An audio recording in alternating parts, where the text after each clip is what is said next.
I'm the man to beat, Daniel Dubois.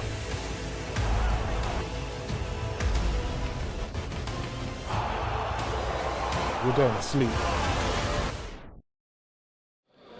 This is UMAR AHMED for IFL TV in association with MTK Global. We're in Leeds, very close to the fight now. Joined by IBF King Josh Warrington. How are you feeling, Josh? I'm not too bad, mate. I'm not too bad. Promotional duties just getting finished off out there. About half an hour listening to Dom talk bollocks and whatnot, but it's all good fun. Good turnout as always, and just waiting to do. And then it's score time, and I can't wait to go. I can't wait to go. You know, anytime when you think, oh, this is going to be a step over, just listen to them talk bollocks, and you just want to just do business a little bit harder. You know what I mean? It's about winning and going forward. You know, they're trying to get under my skin to you know, to take that as an advantage, but it's not going to happen. I've been here time and time again, and been in the big occasions, no problem. Josh, you got pretty intense towards the end. What did you make of Kid Galahad's comments that sparring's tougher than actual fight nights? No, it's ridiculous, isn't it? Like I said, it's all right. Having to do sparring, there's no pressure on the spar. You know, you're sparring, you're not going to the full intensity.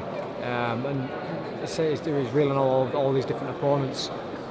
You know, he's sparred over the years. Like I say, when you've got them little 8-ounce gloves on, and you've got the head guard. Sorry, let me start again.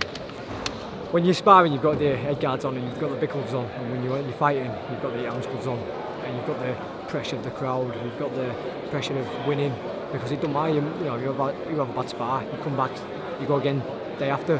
But on fight night, that's when it really matters. About 36 minutes. Fighters can be unbelievable in gym, but they can't do it on the night. It's because they can't hold the nerve. So listen, I'm sure he won't be saying the same thing after he's spent the fight with me.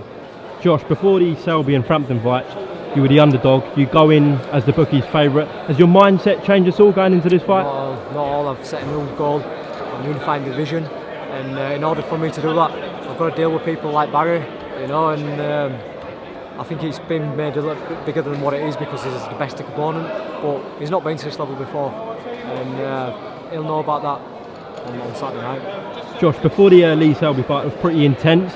If you compare this and Kid Galahad, who do you sort of like more, dislike more? You know what it is?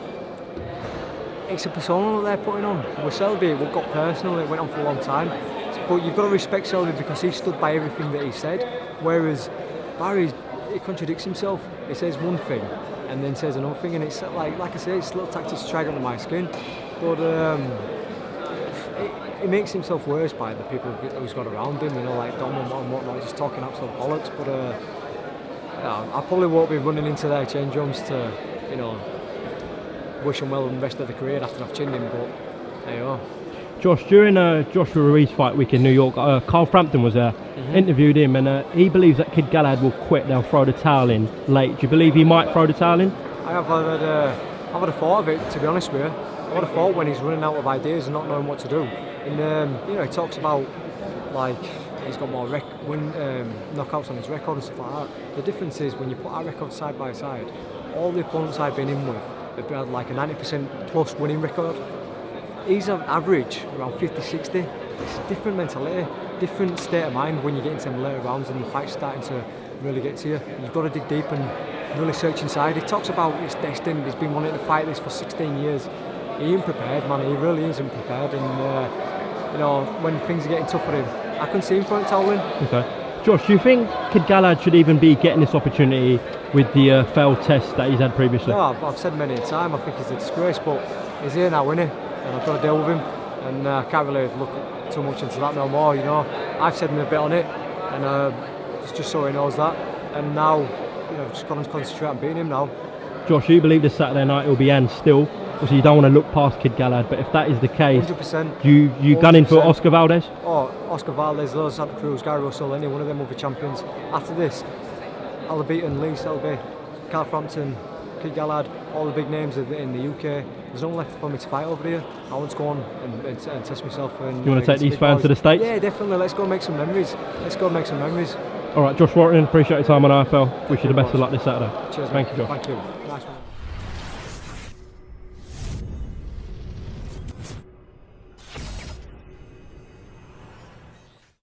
I'm the man to beat, Daniel Dubois.